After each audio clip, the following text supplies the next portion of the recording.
E Paulo e Barnabé, eles ensinavam com todo carinho, com toda calma, ou seja, a circuncisão é um mandamento eterno, vocês precisam sim circuncidar-se, mas não vai ser eu e Barnabé, como se Paulo fala assim, não vai ser eu e Barnabé que vamos obrigar vocês, ou seja, vocês têm entendimento, vocês vão estudar para achar, uma semana após a outra, e diversas vezes vai ser mencionado esse mandamento da circuncisão, e vocês vão optar por fazer, porque é um mandamento eterno. Então a gente tem que evitar os dois extremos, tá? Trazendo uma reflexão para os nossos dias. Um extremo é a pessoa querer fazer no terror, né? Eu vou fazer a circuncisão, que se eu não fizer, eu não tenho salvação. Não. A salvação é mediante o sacrifício do Messias, tá? Então a circuncisão é um mandamento importantíssimo, mas a nossa salvação é mediante o sacrifício do Messias, tá? E um outro extremo, tem gente que fala assim, já que a gente tem que evitar esse outro extremo, então, já que a circuncisão, eu não sou salvo pela circuncisão, então não vou fazer a circuncisão não, então é pelo sacrifício do Messias, então se fosse assim também, a pessoa não guardaria nenhum mandamento. Então o Daniel vai estar lendo agora, só um instantinho, tá? Ele vai estar lendo, vamos abrir agora no livro de Josué, Sefer Yahushua, Sefer Yahusha, Yahusha bin Nun, tá? Vamos abrir no capítulo 5 de Josué. Vayhi Rishma Kol Malchei Haimori Asher Be'ever Hayarden Yama Vechol Malchei Hakenaani Asher Al Hayam Et Asher Hovish Yahuah Et Mei Ha-Yarden Mipnei Venei Israel Ad Avereno Vayamaz Levavam Velo Haya Vam Od Ruach Mipnei Benei Israel. Amém. Todarabá. Daniel fez a leitura do capítulo 5, do início do capítulo 5 do livro de Josué, tá? Então nós vamos entrar agora no livro propriamente dito, tá bom? Então vamos lá, vamos deixar nossas escrituras, tá? Nossa Bíblia, tá? Aberta no livro de Josué, capítulo 5, tá bom? Então vamos lá. Então Josué, capítulo 5. O Daniel leu para nós o início, tá? O primeiro versículo. E sucedeu que, ouvindo todos os reis dos amorreus que habitavam desta banda do Jordão ao ocidente, e todos os reis dos cananeus que estavam ao pé do mar, que Yahuá tinha secado as águas do Jordão de diante dos filhos de Israel, até que atravessamos, derreteu-se-lhes o coração e não houve mais ânimo neles, por causa dos Benei Israel. Então Israel estava ficando uma nação extremamente temida por todos os povos, porque eles estavam aterrorizados com os feitos de Yahuá Elohim, tá? Então, falsos deuses das nações, eles não tinham poder algum. Eles têm olhos e não veem, têm boca e não falam, têm pernas e não andam. Eles não têm poder nenhum, eles são obra das mãos dos homens. O homem vai e pega um pedaço de madeira de uma árvore, com um pedaço de madeira ele usa para fazer lenha, para se aquecer, outra parte ele pode fazer um móvel qualquer, e com outra parte ele vai e faz um ídolo, pinta os olhos, dá um formato ao corpo desse ídolo, e a obra das mãos dele, ele se inclina e chama esse pedaço de madeira que foi feito por ele, chama, por incrível que pareça, chama de o seu Elohim, ou seja, o seu poderoso, ou como é mais conhecido na forma paganizada que as pessoas falam, o seu Deus, né? Só que o nosso Elohim, Yahuá, é o único que é o quê? El Rai, o poderoso vivente. Então, os povos estavam ouvindo acerca da fama de Yahuá. Então, imagina, para todos os povos, né, o terror que eles estavam, né? Então, eles sabiam que Yahuá tinha feito um milagre ali no Rio Jordão, ou seja, uma coisa impossível que nunca tinha acontecido. Foi feito esse milagre em prol dos filhos de Israel. Na semana passada nós vimos a travessia que o nosso povo de Israel fez do Rio Jordão. Então Yahuá fez o milagre, assim como Yahuá tinha operado milagres na época de Moisés. Agora ele reitera seu compromisso, a sua aliança com um novo líder, Josué. Yahushua bin Nun, Josué filho de Nun. Então vamos lá, o Criador, assim como engrandeceu o nosso Messias, Yahushua, na aliança renovada, na Brit Hadashah, lá em Matitiahu, Mateus capítulo 3, no Rio Jordão, tá? Então no Rio Jordão, ele vai lá e começa o seu ministério. Olha que coisa interessante. Então, o outro Yahushua, que é Josué, também é engrandecido no Rio Jordão. Então não é uma mera coincidência, tá? Todas as coisas apontam para o nosso Messias Yahushua. Ou seja, Josué, que se chama Yahushua, começa de uma forma plena o seu ministério, sendo reconhecido pelo povo após a travessia do Rio Jordão, e o nosso Mashiach Yahushua após a Tevilá, após o batismo que ele fez no Rio Jordão, tá bom? Então vamos lá. Vamos ler aqui um comentário do versículo 1. Este versículo é como uma introdução ao capítulo, que descreve as condições reinantes que possibilitaram ao povo cumprir dois importantes mandamentos, a saber, o da Brit Milá, o da circuncisão do povo, e a oferenda do sacrifício de Pêssar. Então, nós precisamos lembrar isso, né? Então, o povo está entrando na Terra Prometida, vai começar a travar as batalhas, presenciou um milagre extraordinário, a abertura do Rio Jordão, e, como diz uma frase muito famosa, né? Dificilmente a gente aproveita alguma frase dos filmes de cinema, mas essa dá para se aproveitar, né? Do Homem-Aranha, o tio Ben, né? O que o tio Ben falava para o Homem-Aranha? Com grandes poderes vem o quê? Vem grandes responsabilidades. E então, Israel foi revestido de um grande poder e, juntamente com isso, Israel tinha grandes responsabilidades. Então, Israel presenciou a abertura do Rio Jordão, todos os povos estavam aterrorizados com relação a Israel. Então, Israel precisava cumprir a sua parte. Por exemplo, só para a gente ter uma ideia, se diz em Israel o seguinte, que um pecado que se comete na diáspora tem um peso X, tá? É terrível, é pecado.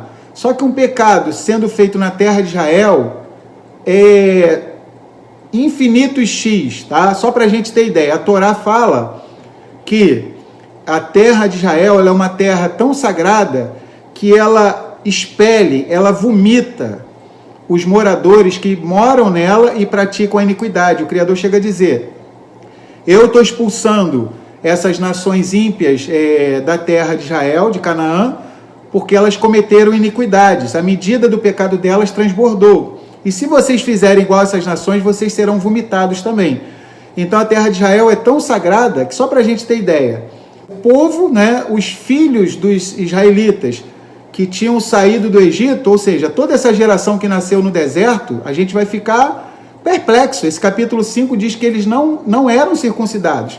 Quem era circuncidado era a geração de Moshe, aquela que foi morrendo, né, até morrer o último homem. Então, durante todas as crianças que iam nascendo, durante esse período de 40 anos, elas não eram circuncidadas, tá? Daqui mais para frente a gente vai ver, alguns comentaristas acham que alguns membros da tribo de Levi eram circuncidados. Daqui a pouco a gente vai chegar, mas o que o texto diz, literalmente, é que ninguém era circuncidado. Então, aqueles que defendem a tese de que os integrantes da tribo de Levi eram circuncidados, se baseiam em alguns textos do livro de Números, tá?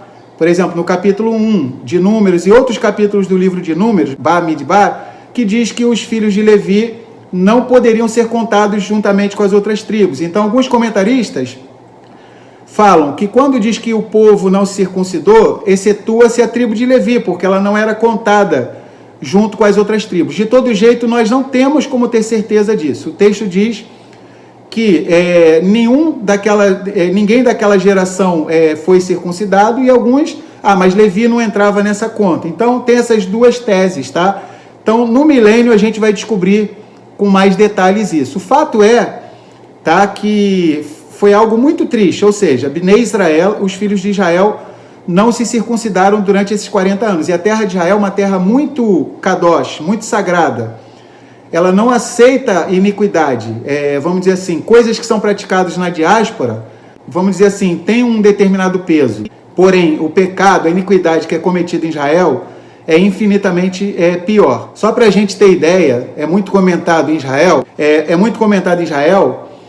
por exemplo, a Torá, ela não permite que um homem se case com duas irmãs, tá? Duas irmãs. E Jacó foi enganado por Labão e acabou se casando com duas irmãs, ou seja, Rachel e Leá. Primeiro Leá, depois Rachel, tá? E ele estava na diáspora e nada de extraordinário aconteceu, não houve nenhuma punição. Mas é só ele entrar na terra de Israel, o que acontece com Rachel? Ela acaba morrendo.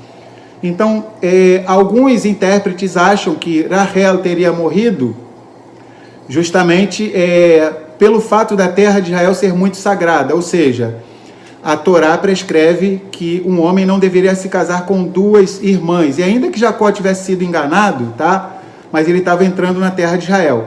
Outros, espera só um instantinho, uma água aqui, tá? Esse copo aqui é grande, esse aqui é de tu, esse aqui é um balde. Então a terra de Israel é muito kadosh.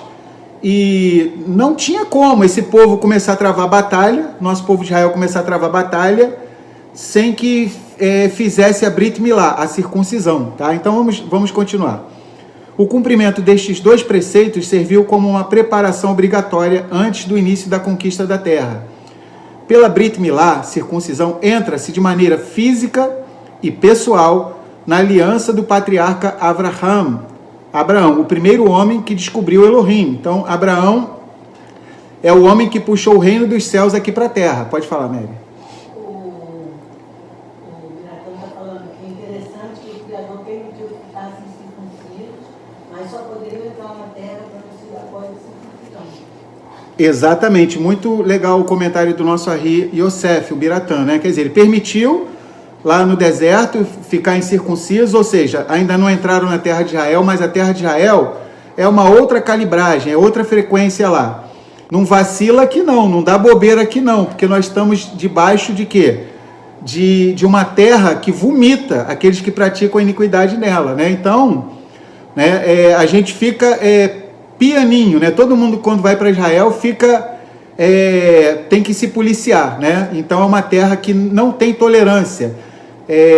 A Torá diz literalmente que ela vomita aqueles que praticam a iniquidade, tá? Então vamos lá. Então não tinha como o povo querer travar essas batalhas todas, né? Daqui mais para frente, não hoje, vai ter a batalha contra Jericó, né? E o que acontece? Não tinha como começar a travar a batalha sem a Brit Milá, sem a circuncisão. Então, a quem muito é dado, muito será cobrado. Então, a essa geração vai ser dado o privilégio de entrar em Eretz Israel. Então, essa geração tinha que fazer a sua parte, tinha que se circuncidar, tá? Então, vamos lá. Vamos ler aqui rapidinho o trato, tá? Que o nosso Elohim fez com o nosso pai Avraham, tá? Olha que coisa interessante. Os comentaristas, inclusive, dizem que está totalmente associado, olha que coisa bonita, está associada a conquista da terra prometida à circuncisão. Olha que coisa legal. Lá em Gênesis 17, em Bereshit capítulo 17, o Criador, no capítulo que vai ser mencionado a circuncisão de Abraão, é mencionado também a conquista da terra. Então olha só que interessante. Vamos ler Gênesis 17, a partir do versículo 6. E te farei frutificar grandissimamente, e de ti farei nações, e reis sairão de ti. O Criador está falando para Abraão. Estabelecerei a minha aliança entre mim e ti e a tua semente, depois de ti em suas gerações, por aliança perpétua, para te ser a ti por Elohim e a tua semente depois de ti. E te darei a ti e a tua semente depois de ti a terra de tuas peregrinações, toda a terra de Canaã, em perpétua possessão, e ser-lhe-eis o seu Elohim. Então olha aqui, está falando da conquista da terra prometida. E disse mais Elohim a Avraham: tu, porém, guardarás a minha aliança, tu e a tua semente depois de ti nas suas gerações. Esta é a minha aliança que guardareis entre mim e vós, e a tua semente depois de ti, que todo macho será circuncidado, e circuncidareis a carne do vosso prepúcio, e isto será por sinal da aliança entre mim e vós. O filho de 8 dias, pois, será circuncidado, todo macho nas vossas gerações, o nascido na casa e o comprado por dinheiro a qualquer estrangeiro, que não for da tua semente. com efeito será circuncidado, nascido em tua casa e o comprado por teu dinheiro. E estará a minha aliança na vossa carne por aliança perpétua. E o macho com prepúcio, cuja carne do prepúcio não estiver circuncidada, aquela alma será extirpada dos seus povos. Quebrantou a minha aliança. Então, olha, quem muito é dado, muito será cobrado. Então, é claro que, por exemplo, na aliança renovada, nós vemos que as tribos estavam voltando. Pode falar, Mary. Eu ia achar, estou comentando aqui uma coisa interessante. O povo não pôde entrar na terra, tendo ainda a acrobacia no órgão masculino. E na aliança renovada, já o chão dos gentios, israelitas, de acrobacia. E para nós retornarmos a Israel, pelas mãos do Machia, temos novamente de nos livrar da acrobacia em nós, para virarmos verdadeiros israelitas perfeitos. E a acrobacia é o prepúcio, né? Amã, então toda era pelo comentário do nosso Ari Achar, né? Então, por exemplo, lá na Aliança Renovada, que os tradutores erram, eles botam incircuncisos, então ali a palavra que aparece, tá, é acrobustia, que significa os que lançaram mão dos prepúcios, né? Ou seja, está se referindo às 10 tribos, tá, do Reino do Norte, a casa de Israel, a casa de Efraim. Lembrar que um povo que nunca fazia circuncisão era chamado de aperitome. Só que Paulo não se refere a eles como aperitome, está se referindo como acrobustia. Era um termo utilizado somente para as 10 tribos do Reino do Norte. Por exemplo, na Aliança Renovada, nós vamos ver que lá na congregação dos Gálatas, Galatim, né, houve um exagero. A gente sabe que os judaizantes, eles infernizavam as congregações que Shaul e Barnabá, né, Paulo e Barnabé abriam. Eles não davam tempo para as tribos que estavam voltando se prepararem para fazer a Brit Milá. E por conta disso, o que acontece? Muitas vezes as pessoas não compreendem exatamente como que deve ser feito em relação a esse mandamento tão importante que é o da circuncisão. Fizeram o concílio de Jerusalém, é registrado em Atos 15, o primeiro concílio de Jerusalém, que foi presidido por Yaakov Hatzadik, Tiago, o justo, irmão do Mashiach, que escreveu a carta, né, a sua epístola de Tiago na Aliança Renovada.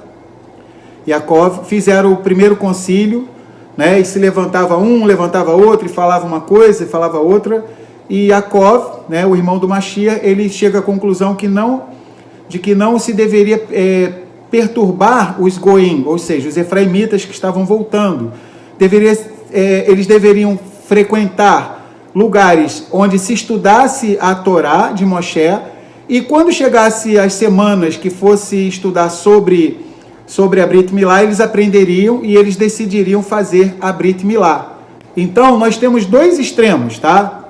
A gente tem que fugir dos dois extremos. Um extremo eram os judaizantes, tá? Que Paulo e Barnabé fundavam as congregações, isso é muito falado em Gálatas, tá?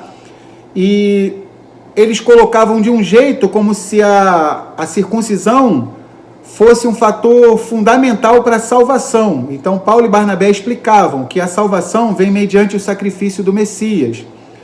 E os efraimitas, os estrangeiros que estivessem voltando, após irem estudando a Torá, seria natural que eles optassem por fazer a Brit Milá, que é um mandamento para todos os israelitas e até mesmo para os estrangeiros.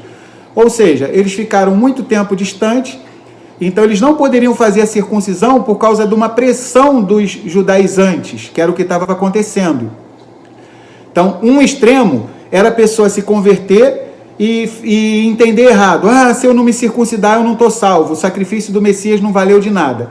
Então, isso era um extremo, era errado. Os judaizantes estavam colocando dessa maneira, ou seja, como que se não circuncidasse, não estava salvo. Olha que coisa terrível eles estavam ensinando, tá? Errado. E Paulo e Barnabé, eles ensinavam com todo carinho, com toda calma, ou seja, a circuncisão é um mandamento eterno, vocês precisam sim circuncidar-se, mas não vai ser eu e Barnabé, como se Paulo fala assim, não vai ser eu e Barnabé que vamos obrigar vocês, ou seja, vocês têm entendimento, vocês vão estudar Paraxá, uma semana após a outra, e diversas vezes vai ser mencionado esse mandamento da circuncisão e vocês vão optar por fazer, porque é um mandamento eterno. Então a gente tem que evitar os dois extremos, tá? Trazendo uma reflexão para os nossos dias. Um extremo é a pessoa querer fazer no terror, né? Eu vou fazer a circuncisão, que se eu não fizer, eu não tenho salvação. Não. A salvação é mediante o sacrifício do Messias, tá? Então a circuncisão é um mandamento importantíssimo, mas a nossa salvação é mediante o sacrifício do Messias, tá? E um outro extremo, tem gente que fala assim, já que a gente tem que evitar esse outro extremo, então, já que a circuncisão, eu não sou salvo pela circuncisão, então não vou fazer a circuncisão não, então é pelo sacrifício do Messias. Então se fosse assim também, a pessoa não guardaria nenhum mandamento, porque nós somos salvos mediante o favor imerecido do Messias. Então temos que lembrar que somos Israel, o caminho do meio. Então quem já está estudando a Torá, né, o Criador está chamando para exercer algum ministério e tudo, então é importantíssimo sim estar orando, colocando diante do Criador, vendo a parte logística da circuncisão, tá bom? Lembrar que Moshe, olha que coisa interessante, a quem muito é dado, muito será cobrado. Moshe, ele não havia circuncidado os seus filhos, mas quando ele foi chamado para libertar Israel, ou seja, recebeu um ministério grandioso, tá? O que acontece? A Torá fala que Elohim queria matar Moshe, porque não havia circuncidado seu filho, tá? Então precisamos entender que a quem muito é dado, muito será cobrado. Então que seja no tempo de Elohim que a pessoa, tá? Concluindo esse assunto, nem na pressão, se eu não me circuncidar, eu não estou salvo. Isso é errado, tá? Salvação é pelo sacrifício do Messias. E o outro erro também, quando der eu faço, deixa rolar. Então não devemos ficar nesses extremos, tá bom? Então se o Criador tem derramado do esplendor dele, das suas bênçãos sobre a vida dos irmãos, então a palavra para os irmãos, né? Circuncisão é um mandamento que quem cumpre são os homens, tá? Então coloca isso diante do Criador, tá? E age também, mova-se na terra que o Criador se moverá nos céus. Pode falar. E a mulher, ela cumpre motivando, né? Apoiando, né? Isso, então bem lembrado pela minha esposa Rosemary. Como que a mulher cumpre o mandamento da circuncisão? Apoiando o marido, os filhos, tá? A estarem fazendo, tá bom? A circuncisão, tá bom? Então vamos lá. Então é uma maneira de a mulher adquirir mérito através desse mandamento. A mulher não pode se circuncidar, mas quando ela encoraja o marido e os filhos, que porventura não sejam circuncidados, a se circuncidarem, ela vai receber bênçãos desse mandamento, tá bom? Exatamente. Né? Então, da mesma maneira, o contrário. exatamente. Que às vezes, né, acontece também, né? Isso, da mesma maneira que o homem pode ajudar a esposa a cumprir mandamentos que só a mulher pode cumprir, tá? Então, quando a gente ajuda uma pessoa a cumprir um mandamento, nós temos um mérito também, tá? Então, o povo quer entrar, está entrando na Terra Prometida, atravessou o Jordão, tá? Mas com grandes poderes vem grandes responsabilidades. Pela circuncisão, entra-se de maneira física e pessoal na aliança do patriarca Abraão, o primeiro homem que descobriu Elohim. Pelo cumprimento do sacrifício de Pêssar, o homem integra-se no povo de Israel por um vínculo religioso e histórico, ou seja, então o povo está prestes a celebrar a Pêssar, tá? E então, para se celebrar a Pêssar, precisa estar circuncidado. Os reis amoritas e cananitas foram tomados de medo e pânico diante do povo que havia passado por milagres tão grandes e nem sequer tiveram a coragem de se unirem para combater Israel. Então eles estavam tão aterrorizados que eles nem tiveram tempo de se preparar, se unirem, fazer uma coalizão para ir contra Israel, de tão aterrorizados que eles estavam.